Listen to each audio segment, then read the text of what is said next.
가장 확실한 평화는 싸울 필요가 없는 상태입니다.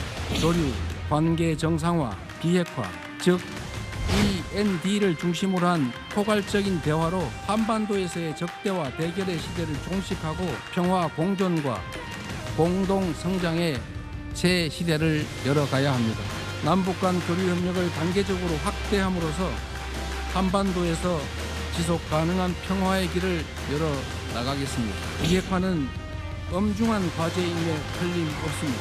그러나 단기간에 해결되기 어렵다는 냉철한 인식의 기초 위에 현실적이고 합리적인 방안을 모색해야 할 시점이 됐습니다.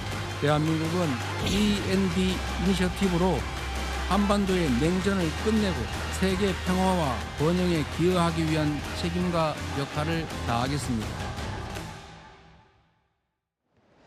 자, 저희들이 준비한 다음 이야기의 주제 공개하겠습니다. 이재명 대통령이 유엔에서 이 대북 구상 정책을 밝혔습니다. END로 한반도의 냉전을 종식하겠다라는 걸 선언했습니다.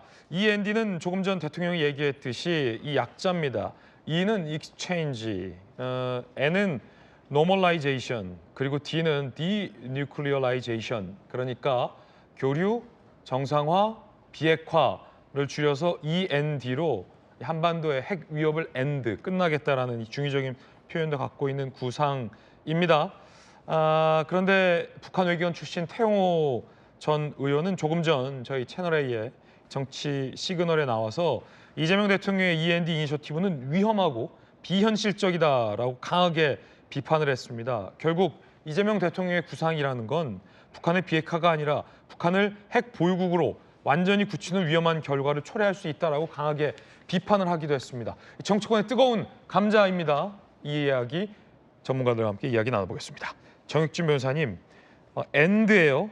대북 정책의 어떤 구상인데 엔드 어떻게 평가하십니까? 글쎄요, 뭐 일단은 좋은 말씀인 것 같은데 그런데 제가 봤을 때 궁극적 목표는 비핵화 아닌가 그런 생각 들거든요. 디뉴클리어라이제이션, 그러니까 D가 되는 건데 그런데 제 개인적인 생각이긴 하지만 이거는 순서가 거꾸로 된 거 아닌가 그런 생각이 듭니다. 이재명 대통령 생각은 일단 교류부터 하고 익스체인지를 하고 교류하다 보면 정상화되는 거 아니겠느냐? 그럼 노멀리제이션이고 그런 다음에 북한을 잘 설득해가지고 비핵화를 하는 게 그게 이제 바람직한 목표가 아닌가 그렇게 말씀을 하신 것 같은데 제가 봤을 때는요. 먼저 비핵화가 돼야 되는 거 아니겠습니까? 네네. 먼저 디뉴클리어라이제이션이 돼야지 그래야지 관계가 정상화되고 관계가 정상화된 다음에 그때는 뭐 우리나라 사람이 북한 가고 북한 사람이 남한 오고 하면서 교류가 이루어질 수 있는 것이 아닌가.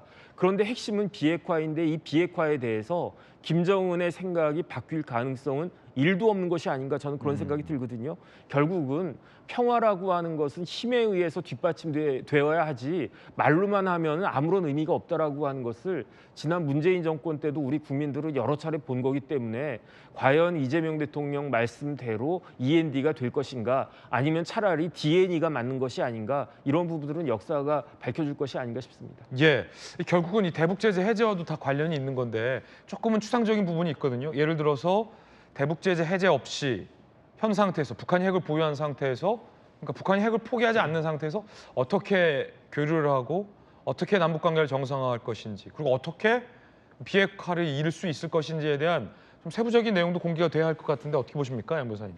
저는 오히려 이재명 대통령의 END 그런 이제 3단계 프로세스가 굉장히 현실적이고 실용적이라고 봅니다. 물론 모두가 가장 남북 관계에서 필요한 거는 결국 평화고, 그래야 번영이 있으니까요. 근데 그러기 위해서 궁극적으로 필요한 게 비핵화라는 것은 모두가 동의할 겁니다. 다만 비핵화를 먼저 추진하려고 하다 보면 북한이 뭐 비핵화를 핵밖에 사실 믿을 바가 없다고 해도 과언이 아닌데 그걸 강제로 포기시킬 수 있는 방법은 전쟁 아니면 무력으로밖에 해결할 수가 없는 건데 그건 사실 현실적으로 어렵습니다. 그렇기 때문에 미국도 결국 북한을 대화의 파트너로, 대화의 상대로 끌어내서 자꾸 대화를 통해서 결국은 차츰차츰 이제 비핵화를 하려고 하는 것이 국제사회 무대에서 맞고요. 이 비핵화 문제는 사실 우리 대한민국 혼자서 해결할 수 있는 문제는 아니고 많은 이제 유엔 안보리 상임이사국을 비롯한 많은 육자회담을 비롯한 6개 국가 더 나아가서는 이제 세계적으로 이 문제에 대해서는 관심을 갖고 평화가 중요하고 그러려면 핵을 최소한 감축시키고 최종적으로는 비핵화 단계에 이르러야 되는데 그러기 위해서는 결국 교류가 되고 그를 통해서 비정상 국가에서 정상 국가로 나와서 사실 교류가 활성화돼서 정상 국가가 나오게 되면 결국 핵을 사용할 수 없게 되지 않겠느냐라는 이재명 대통령의 구상이 지금으로서는 그나마 선택할 수 있는 대안 중에서는 가장 실현 가능한 것이 아닌가 이렇게 생각합니다. 자, 정치권에서는 이게 빛바랜 햇볕 정책과 뭐가 다르냐라는 비판의 목소리도 있습니다. 여당에서는 이게 무슨 햇볕 정책이냐라며 강하게 반박하는 입장도 가능할 것 같은데 정육주 변호사님, 최근 김정은이 비핵화는 절대 없다라고 선언한 상황에서 자, 어떻게 비핵화의 의지가 없는 사람을 비핵화로 이끌 수 있느냐, 그것도 교제와 정상화를 통해서라는 과제는 분명히 있어 보여요. 어떻게 보세요?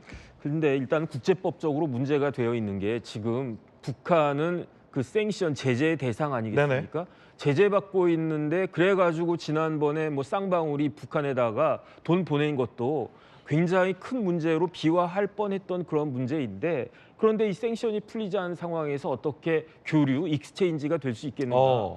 말이 교류이지 실질적으로 우리나라가 북한을 지원해 줘야 되는 거 아니겠습니까? 우리나라는 북한에 줄 것이 많지만 북한한테 우리가 받을 게 뭐가 있겠는가? 그런 생각을 하면 이 대북 제재부터 풀고 난 다음에 익스체인지 이야기를 해야 되는데 과연 저렇게 김정은은요 지금 우리나라를 같은 민족으로 치지도 않고 적국이라고 보고 있지 않습니까? 그런데 우리가 저렇게 일방적인 이야기를 한다고 해가지고 과연 문제가 해결될 수 있을 것인지, 그래서 과연 그 정상화가 되고 궁극적으로 비핵화가 될 수 있을 것인지, 비핵화만 된다라고 하면 이재명 대통령 노벨상 받아도 전혀 손색이 없을 거라고 생각이 드는데 과연 현실적인 것인가? 저는 이런 부분들에 대해서 많은 사람들이 의심을 하고 있지 않을 수 없다, 그런 생각 듭니다. 네, 두 분의 의견 전해드렸습니다.